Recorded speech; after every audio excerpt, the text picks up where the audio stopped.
এসেছিলাম যার কারণে, আমি ছিলাম যার ছায়ায়, তিনি এখন আর নাই। ত্রয়োদশ জাতীয় সংসদ নির্বাচনে ব্রাহ্মণবাড়িয়া ২ আসনে স্বতন্ত্র প্রার্থী হিসেবে জয়ী হয়েছেন রুমিন ফারহানা। তার এই জয়কে ঘিরে রাজনৈতিক অঙ্গনে যেমন আলোচনা চলছে, তেমনি শোবিজ অঙ্গনে দেখা গেছে ভিন্ন মাত্রার প্রতিক্রিয়া। টলিউডের চিত্রনায়িকা অপু বিশ্বাস নিজের সামাজিক যোগাযোগ মাধ্যমে রুমিন ফারহানার সঙ্গে তোলা একটি ছবি প্রকাশ করে তাকে অভিনন্দন জানান।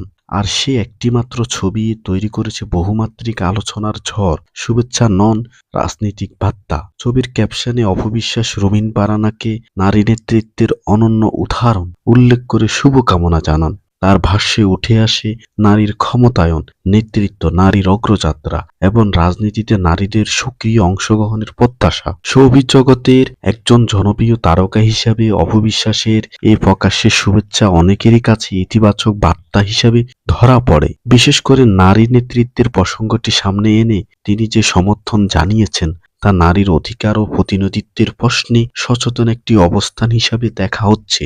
প্রশংসা ও সমালোচনা ছবি প্রকাশেরই পরপর সামাজিক যোগাযোগ মাধ্যমে তা ভাইরাল হয়ে যায়। এক অংশের মতো একজন জনপ্রিয় অভিনেত্রীর পক্ষ থেকে একজন নারী সংসদ সদস্যকে অভিনন্দন জানানো স্বাভাবিক ও প্রশংসনীয়।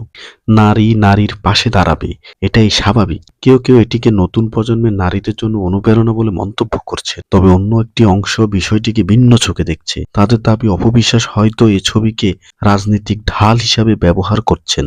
সাম্প্রতিক সময়ে তাকে ঘিরে বিভিন্ন বিতর্ক, ব্যক্তিগত ইস্যু নিয়ে আলোচনা চলছিল।